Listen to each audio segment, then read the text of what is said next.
The street festival downtown was packed, music thumping, food stalls sizzling, and crowds flooding every walkway. People laughed, danced, took selfies, and enjoyed the warm afternoon breeze. In the middle of this lively chaos walked a large man in a black hoodie, sunglasses, and boots. Calm, silent, and moving with a confidence that made some people subtly step aside. That man was Seagal.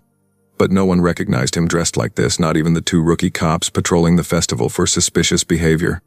Officer Lane tapped his partner and pointed. "See that guy? The big one with the hood? He's not following the crowd flow. Looks like trouble." Officer Briggs nodded. "Yeah, and look how he's scanning everything. Probably casing the place." What they called casing was actually just Steven doing what he always did, observing, assessing, reading body language like a book. Years of discipline made it natural. He paused near a food stall, checking his phone briefly. That's when they moved in. "Hey, you!" Officer Lane barked, loudly enough for people nearby to stop and look. "Step aside, now." Steven glanced up slowly, confused. "Is there a problem, officers?" Briggs circled around him, sizing him up like he was a threat. "Yeah, there's a problem. You're ignoring our directions and walking wherever you want. Festival has flow zones." Steven kept his hands visible, calm, measured. "I wasn't aware. I can follow whatever path you need." But Lane scoffed. "Oh, now he's cooperating. Funny how that works once we show up." People in the crowd exchanged uncomfortable looks. A woman whispered, "Why are they pressing him? He's just standing there." Steven stayed composed. "Officers, I'm only here to enjoy the festival. There's no need for hostility." That made Briggs raise an eyebrow. "Hostility? Look, buddy, just show ID and don't make this complicated." Steven reached slowly toward his pocket. "No sudden moves," Lane snapped, hand already moving toward his taser. Steven froze, lifting his hand slightly. "I'm just getting my ID." But the tone was already set. They weren't listening. They weren't observing. They were assuming. A few phones came out, recording. The crowd felt the tension forming like a storm cloud. They had no idea who they were dealing with. And in the next few minutes, these officers were about to make the biggest mistake of their careers. What happened next shocked everyone watching. The tension at the festival shifted like a sudden change in weather. A moment ago, people were laughing and eating fried noodles from paper trays. Now, they were forming a loose circle around a man who stood calm as a stone, and two officers who seemed determined to turn calm into conflict. Officer Briggs stepped closer, his chest puffed out. "I said show your ID. Why are you taking so long?" Seagal didn't move. His hands were still raised slightly to avoid any misunderstanding. His voice remained steady. "You yelled, 'No sudden moves.' I'm just following your instructions." His tone was polite, but firm enough that a few people nodded in approval. Officer Lane didn't like that. "You think you're funny?" Lane snapped. "You want to play smart? We deal with guys like you every day." Steven inhaled slowly. "I assure you, gentlemen, you've never dealt with someone like me." Briggs smirked. "Oh yeah? And who are you supposed to be? Some wannabe action star?" A few teenagers in the crowd giggled nervously. Steven kept his expression unreadable. "I'm just here to enjoy the festival." But that answer wasn't good enough for these officers. Lane stepped forward until he was inches from Steven's face. "You're here to cause problems. That's what you're here for. Big guy like you always thinks he can do whatever he wants."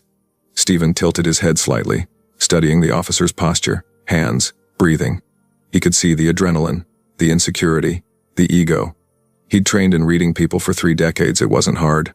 "Officers," Steven said, "there's no need to escalate this. You asked for ID, and I'm trying to give it to you." Lane scoffed loudly. "Trying? You're stalling, probably hiding something." Briggs chimed in. "Yeah, empty your pockets."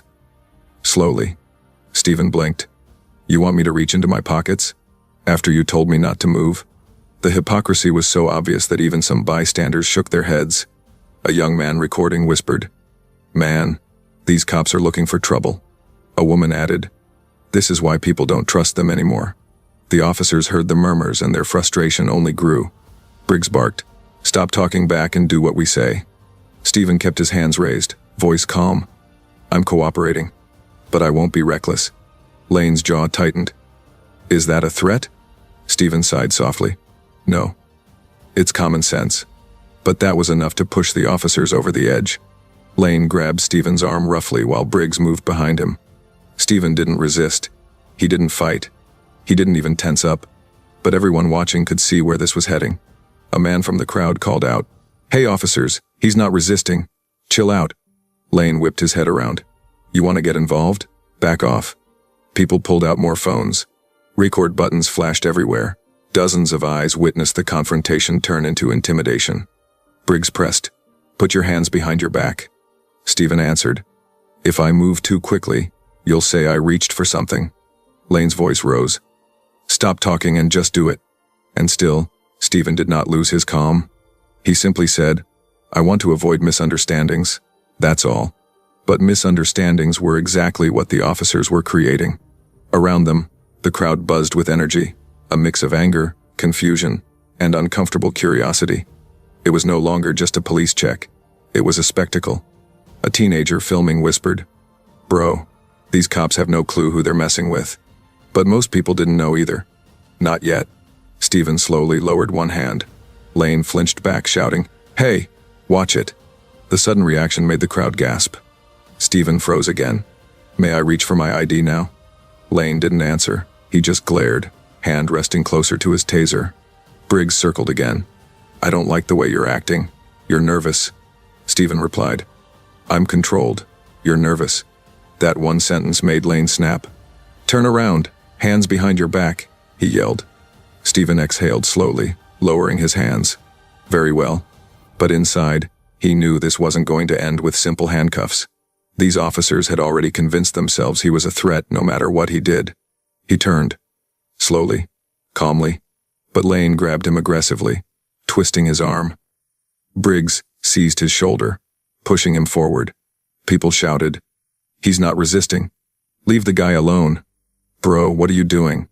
The officers ignored all of it. Stephen's sunglasses slipped slightly as he bent forward from the shove. For a moment, his eyes were visible, sharp, controlled, trained. Briggs reached for Stephen's neck. The crowd gasped again.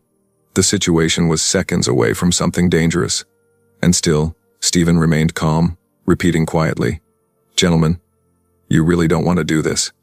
They didn't believe him. But the world would soon find out exactly why he said those words. Have you ever seen officers abuse their power? Comment below. Also, tell us which country and city you're watching this story from. The air around the scene felt electric, charged with tension thick enough to taste. People stopped eating, stopped walking, stopped talking. Every eye in the festival was fixed on one moment, one mistake unfolding in slow motion.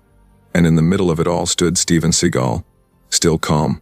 Officer Briggs tightened his grip on Stephen's shoulder, fingers digging into the thick fabric of the hoodie. Lane positioned himself behind Stephen, breathing hard like someone preparing for a fight he wasn't trained for. "Hands behind your back." Lane barked again, but his voice cracked not with authority, but with frustration. Stephen turned slightly, speaking in that same, steady, controlled tone. "Officer, if you allow me to explain, this doesn't need to escalate." Lane snapped, "Stop talking." Before Stephen could respond, Briggs shoved him forward. Stephen's foot caught the ground, but he didn't lose balance. He was too centered for that, years of martial arts grounding him like a mountain. Still, the cops thought he was resisting. Lane lunged forward, wrapping his arm around Stephen's neck. The crowd screamed, "Hey, what the hell? He's not resisting. Get your hands off him." Phones shot up everywhere, capturing every angle. The festival noise faded. The only sounds were Lane's grunts, Briggs shouting commands, and the rising panic of witnesses. But Stephen did not fight back. He didn't raise a hand. He didn't twist away. He didn't even tense his muscles. He simply stood there as Lane's forearm locked around his throat. Briggs yelled, "Take him down, take him down." Lane tried. Hard. But Steven Seagal wasn't moving. Lane's arm flexed, veins straining as he tried to drag Stephen backward. But to him it felt like trying to choke out a statue, unmoving, unshakable. Stephen's voice came out calm, almost too calm for a man in a chokehold. "Officer, I advise you to release me. You're making a very serious mistake." Lane snarled. "Oh, tough guy, huh? Resisting arrest." "He's not resisting," someone shouted. Lane ignored it, tightening the choke. Briggs grabbed Stephen's wrist, trying to wrench it behind his back. Stephen didn't budge. Instead, He simply lowered his chin slightly, relaxing his shoulders in a way only a trained fighter would recognize, protecting his neck without counterattacking. Briggs hissed. "Why isn't he going down?" Lane growled. "Put more pressure." The crowd gasped as Lane squeezed harder. 2 women covered their mouths. A teenager cursed under his breath. An elderly man shook his head, muttering, "Those boys don't know who they're messing with." Stephen spoke again, voice still steady despite the chokehold. "I'm giving you one last warning. Let me go. You're crossing a line you can't uncross." Lane spat. "Shut up." Briggs reached for his taser. That was when the entire crowd lost it. "No, don't tase him. He's not fighting you." "Stop, man, stop." Briggs hesitated not because he realized he was wrong, but because the phones pointed at him suddenly felt like weapons aimed at his career. "Lane, maybe we should—" Lane interrupted. "No, he's resisting. I'm taking him down." With that, Lane pushed all his weight forward, dragging Stephen into a forced knee drop. But Stephen simply bent slightly, absorbing the push with controlled precision. It was like trying to tip over a tree with a rope. Lane's eyes widened. "What the hell?" Stephen softly said. "Sir, I am not your enemy." Briggs stepped back, frustrated and embarrassed. "Dude, why won't he just go down?" Someone from the crowd yelled. "Because he's freaking Steven Seagal." Heads turned. The officers froze. Lane blinked, confused. "Steven who?" The teen shouted again, louder. "Steven Seagal. The guy you're choking is literally Steven Seagal." People gasped. A few mouths dropped open. Someone squeaked a nervous laugh. But Lane didn't believe it. He tightened the choke. "You think a movie star scares me?" he sneered. Stephen exhaled slowly. "Officer, I am not just a movie star." Briggs scoffed. "What? You think you're some secret agent?" Stephen didn't answer. He didn't have to, because the truth was seconds from exploding. The tension in the air grew so sharp it felt like it could cut skin. Lane pulled harder. The chokehold deepened. Stephen lowered his voice, almost whispering, "You're about to regret this." Silence. Then, click. A badge slipped out from Stephen's hoodie pocket. It hit the ground with a metallic tap. A bystander picked it up, and the moment he read it, his face turned white. He held the badge up high, shouting, "Oh my God, he's the FBI director." The entire crowd screamed. Lane's arm loosened instantly. Briggs stumbled backward like he'd seen a ghost. Phones zoomed in, people shouted, panic exploded, and Stephen calmly straightened his jacket. This wasn't just a mistake. This was career-ending. And the officers knew it. If you were standing there, would you step in or stay quiet? Tell us in the comments. For a moment, the world stopped. Every sound, the music, the chatter, even the wind seemed to freeze as the reality of what just happened settled over the festival crowd. The bystander holding the badge trembled, his voice shaking as he repeated, He's the FBI director." Lane's arm snapped open like it had been burned. He stumbled backward so fast he nearly fell.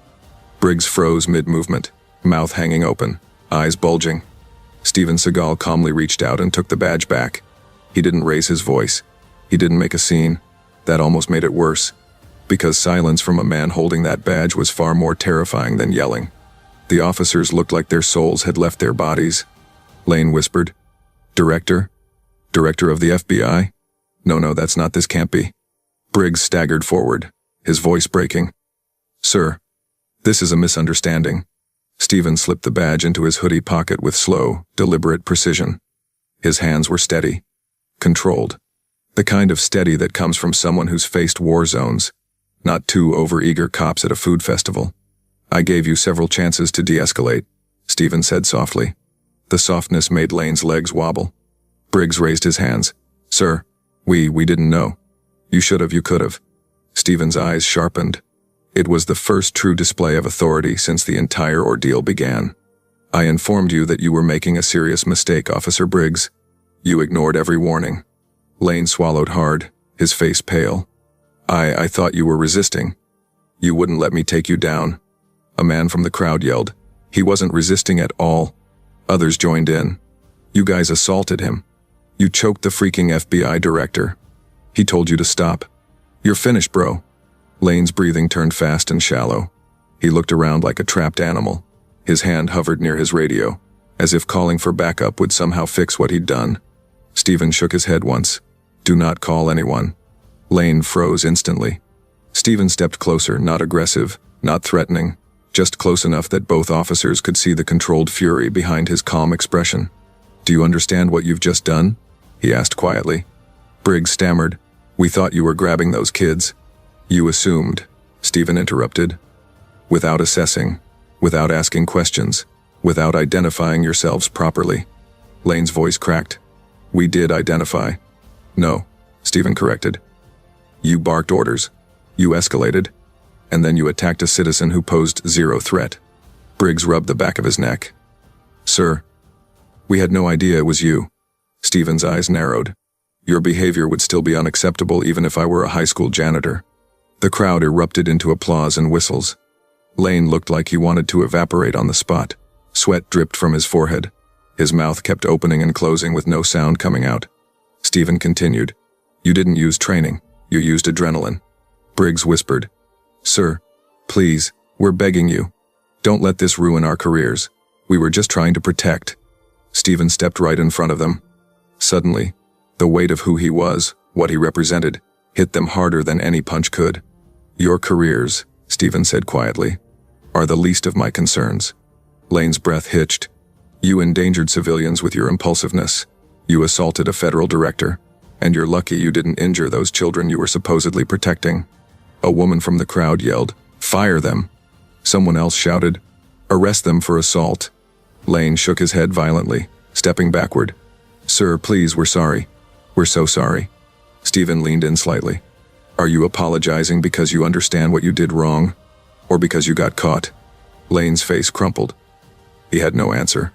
Briggs tried. Sir, we were trying to be vigilant. And yet, Stephen said, you failed at the simplest part of your job. His voice hardened. Observation. Lane flinched. Stephen continued. You saw a man talking to children at a public festival. You assumed danger. You created a threat where none existed. And when confronted with confusion, you responded with force.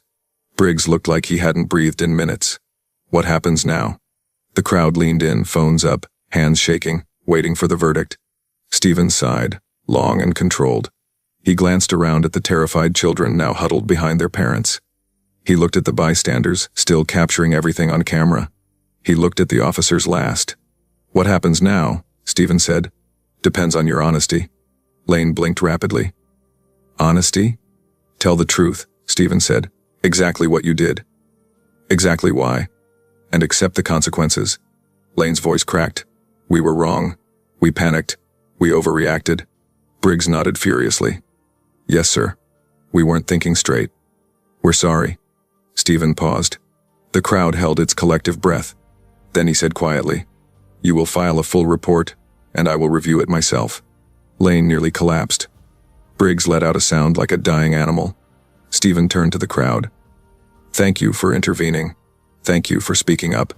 Cheers erupted. The two officers stood frozen like prisoners waiting for a verdict. Stephen looked back at them. This isn't over, he said. But you have a chance to redeem yourselves. If you take responsibility. He began walking away. The crowd parted like he was royalty. The officers stared after him, pale and trembling. And the festival buzzed with one question, whispered from every direction. What would you have done if you were standing there? The walk back to the command tent felt like the longest walk of Lane and Briggs's lives. Every step was heavy, every breath shaky. Every pair of eyes in the festival seemed to follow them. Because the crowd knew. Everyone knew. They hadn't just tackled a random guy. They'd assaulted the director of the FBI. And now they were marching toward the tent like soldiers returning from a lost battle. Inside, the temporary command post buzzed with activity radio chatter, security screens blinking, supervisors checking patrol routes. It was supposed to be a normal event shift. But the moment Lieutenant Harris saw the state of his officers' uniforms wrinkled, faces pale, Lane's hands still trembling, his eyebrows shot up. What the hell happened to you two? He demanded. Lane swallowed hard. Sir, we need to file an incident report. Briggs cleared his throat, voice croaking. Immediately. Harris frowned. What incident? You two were assigned to crowd flow and... He stopped mid-sentence when he noticed the smear on Lane's collar, the faint imprint of fingers from where Stephen had broken the chokehold. Harris stiffened. Did you get into an altercation? Lane nodded, staring at the ground. With who? Briggs whispered. Director Steven Seagal. The tent went dead silent. Someone dropped a clipboard. A radio operator stopped mid-sentence. Harris blinked once, then twice. And then red-faced, furious, he hissed, "You're joking. Tell me you're joking." Lane shook his head. "Sir." "It was him," Briggs added, barely audible. "We didn't know." Harris grabbed both of them by the arms and dragged them to the back table. "Sit, now." They sat like scolded schoolchildren. Harris leaned forward, speaking through clenched teeth. "Tell me everything." Lane's voice cracked. "We saw him talking to some kids. We thought maybe he was trying to lure them." Briggs nodded meekly. "We thought we were preventing something." Harris's jaw tightened. "So you approached him?" Lane's face turned ashy. "We didn't really approach. We kind of engaged." Briggs corrected him. "We grabbed him." Harris stared at them in disbelief. "You grabbed a civilian without cause?" Lane whispered. "He wasn't compliant." "He wasn't non-compliant," Briggs corrected quickly. "He was just calm." Lane put his face in his hands. "We mistook calm for resistance." Harris exhaled sharply and rubbed his temples. "And then?" Lane's voice grew quieter. "We tried to restrain him." Harris slammed his palm on the table. "You attacked the director of the FBI?"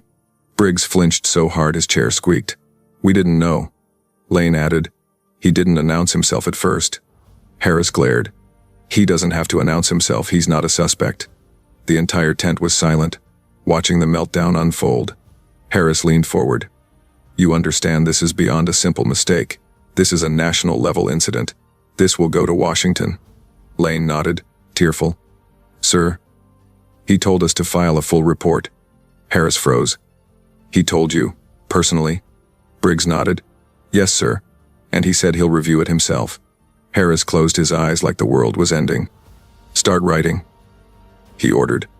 "Now." Lane and Briggs picked up the incident forms with trembling hands. Every word felt heavier than the last. Observed suspicious behavior. Engaged subject. Subject advised compliance. Misinterpreted actions. Applied restraint. Subject identified himself as. Lane couldn't bring himself to write the final line. Briggs whispered, "We have to. He told us to." Lane shut his eyes and wrote it. Director, Federal Bureau of Investigation. When the reports were done, Harris read them. His face a mix of disgust, disbelief, and exhaustion. "You two realize," he said coldly, "this could end your careers." Lane nodded, defeated. Briggs stared at the table, hollow-eyed. Harris took a long breath. "But the director gave you a chance. He didn't have you arrested. He didn't file charges on the spot." Lane whispered. "Why do you think he did that?" Before Harris could answer, a voice came from the tent's entrance. "Because he's giving you something rare." Everyone turned. Steven Seagal stood there, badge concealed, arms folded, presence commanding, without a single ounce of aggression. Lane and Briggs froze. Harris shot to attention. "Director, sir, we had no idea you were coming here." "I'm not here as director," Steven said. "I'm here as a citizen. And as a witness." He stepped closer. Lane almost slid under the table. Briggs's breathing went uneven. Steven placed the reports on the table. "I've read enough of these in my life to know when someone is lying," he said softly. "You told the truth." Lane blinked in surprise. Briggs's shoulders slumped with relief. "But don't mistake my leniency for approval." Steven's voice hardened, not loud, but sharp enough to cut any remaining denial out of them. "You acted recklessly. You misread the situation, and you escalated something that never needed escalation." Lane nodded quickly. "We understand, sir." Briggs whispered, "We're sorry." "Truly?" Steven looked at them both. "You'll undergo retraining. You'll be monitored. And your supervisors will evaluate your fitness for duty." Harris nodded in agreement. "But I'm giving you this chance," Steven added, "because accountability means more when it comes from within." Lane stared at him, stunned. "You're giving us a chance?" Steven nodded once. "You stumbled," he said. "Now prove you can stand." He turned toward the exit. Lane and Briggs watched him go, awe, fear, and respect swirling in their eyes. And outside the tent, the crowd erupted when they saw him again recording, cheering, sharing the moment. Because the world was about to see what really happened. And Judgment Day was coming. The moment Stephen stepped out of the command tent, dozens of phones swung toward him. People surged forward, not in chaos, but with a kind of electric anticipation. The air vibrated. Everyone knew something massive had just happened. A young man in the crowd whispered to his friend, "Dude, that's Steven Seagal." Like, the Steven Seagal. Another added, "Bro, he's not just a movie guy anymore, he's the FBI director. This is huge." Within minutes, the first clips hit social media. One showed the officers grabbing Steven. Another captured Lane shouting as he applied the chokehold. Another filmed Steven flipping Briggs with a single controlled movement. And another, shaky but powerful, caught the moment the badge was revealed. Every clip had one thing in common. People screaming in disbelief. Comments exploded instantly. They attacked who? No way, they assaulted the FBI director. Steven Seagal handled that with pure calm. These officers are done. This is why training matters. Within 10 minutes, the videos had thousands of views. Within 30, they had hundreds of thousands. By the 1-hour mark, the name Steven Seagal was trending on every platform. Inside the festival, Steven felt the shift happening. His phone buzzed non-stop calls, messages, alerts, all from Washington. But he ignored them for the moment. Instead, he turned to the crowd and spoke, not loudly, not theatrically, just honestly. "No one should be judged by appearance," he said. "And no one should use authority without responsibility." People nodded, clapped, even shouted in agreement. Someone yelled, "You handled it like a real leader." Steven simply smiled once and walked away. But the world wasn't done with the story. Not even close. By evening, major news networks had picked it up.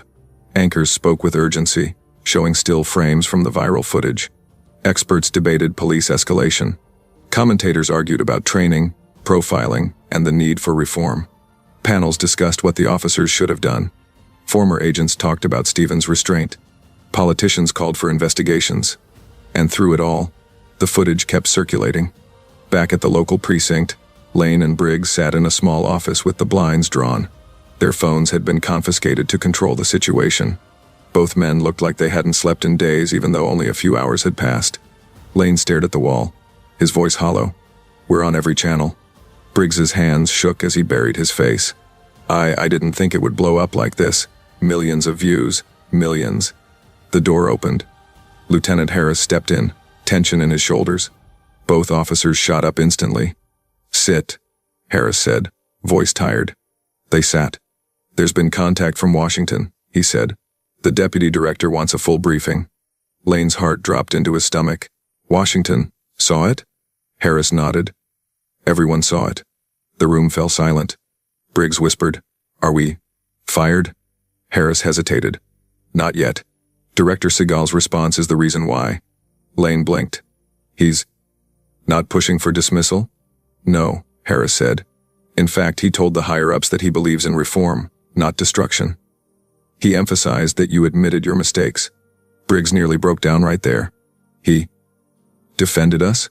"Don't misunderstand," Harris corrected. "He's not excusing what you did. He's holding you accountable. But he's also giving you a chance to learn, instead of wiping your careers clean off the map." Lane wiped his eyes. "Why? After everything?" Harris took a deep breath. "Because leadership isn't about vengeance. And he's a leader." Meanwhile, across town, Steven finally answered one of the calls from Washington. He stood in a quiet room, the festival noise far behind him. Director Seagal, a senior official, began. "We've seen the footage. The Bureau is ready to issue a statement condemning the officers." "Not yet," Steven replied calmly. There was a pause. "Sir, with respect, the public outrage is immense." "I know," Steven said. "Which is why this moment matters. We don't solve anger with more anger." The official sounded puzzled. "Then what do you suggest?" Steven looked out the window at the fading sunlight. "Transparency," he said. "Retraining, accountability, and a message that authority exists to protect, not to intimidate." Another pause, this time thoughtful. "So you're taking a restorative approach?" "I'm taking a human approach." The call ended on that note. By the time Steven returned home that night, millions of people had seen the clips. Hashtags were everywhere. Think pieces were being drafted. His inbox was overflowing. But Stephen wasn't thinking about the fame or the noise. He was thinking about the moment Lane apologized, about the fear in Briggs's eyes when he realized the truth, about the responsibility of power, both theirs and his own. This incident, massive as it was, wasn't about humiliation. It was about change, and the world was already watching for what came next. By the next morning, the entire country felt different. Every major news outlet led with the same headline: FBI Director Steven Seagal, assaulted by local officers, responds with unmatched calm. Clips of the incident had crossed 40 million views overnight. Commentators praised Steven's restraint, parents thanked him for protecting the children, and civil rights groups called the moment a turning point. But the biggest shock came when the FBI released its official statement, written and approved personally by Steven. It didn't attack the officers. It didn't demand their firing. It didn't feed public outrage. Instead, it read, "Accountability is not punishment. It is an opportunity to rebuild trust and strengthen integrity. We must learn, not destroy." That single sentence went viral almost as fast as the original videos. Talk shows replayed it. Teachers printed it. Officers around the nation discussed it in morning briefings. Steven hadn't just addressed the incident, he had reframed the entire conversation. Later that afternoon, the two officers, Lane and Briggs, were summoned to the precinct's main conference room. Wordlessly, nervously, they entered. Inside stood Steven. No cameras, no reporters, no audience. Just the three of them. Lane swallowed hard, unable to speak. Briggs stood stiff as a statue, eyes fixed on the floor. Steven studied them for a moment. "You've both had a long night," he said quietly. Lane nodded shakily. "Sir, we know we messed up." Briggs's voice cracked. "We don't expect forgiveness." Steven took a slow breath. "You don't need my forgiveness. You need to forgive yourselves enough to change." They both looked up, stunned. "You panicked," Steven said. "You misjudged. You escalated. But you also admitted everything. You didn't lie. You didn't cover your tracks. That matters." Lane blinked back tears. "I swear, sir, I will never react like that again." Briggs nodded. "Neither will I." Steven held their gaze. "Good. Because starting tomorrow, you're both entering a mandatory 8-week training program: de-escalation, observation, communication, and controlled response. And you'll be supervised for the next year." They nodded quickly, accepting it without hesitation. "You owe your community a better version of yourselves," Steven said. "So earn it." Lane wiped his face. "Thank you for not ending our careers." Steven's voice softened. "I don't want to destroy officers. I want to build better ones." For a moment, the room was silent. Then Lane whispered, "Sir, why did you treat us with respect after what we did?" Steven answered with a calmness that seemed to settle the air around them. "Because respect isn't a reward. It's a standard." Neither man forgot that sentence for the rest of their lives. When Steven left the station that day, a small crowd waited outside: citizens, families, and even officers from other units. They applauded, not out of fan worship, but out of genuine admiration. One man called out, "Director, thank you for showing the country how justice should look."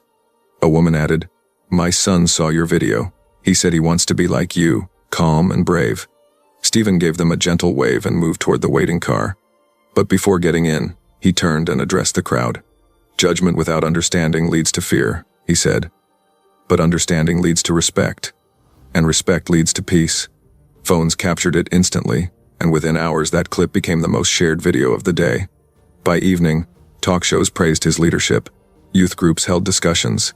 Police departments across the nation held emergency meetings to review training protocols. The incident had started as a mistake, an ugly one. But Steven's response transformed it into a national lesson. Not about strength, not about fame, but about humility, courage, and restraint. In the final wave of online reactions, one comment stood out among millions. "Real power is staying calm when you have every right to be furious." Steven never commented on the viral fame. He didn't care about the spotlight. All he cared about was the hope that maybe, just maybe, the next officer in the same situation would see a citizen, not a threat. And that one shift in perspective could save a life.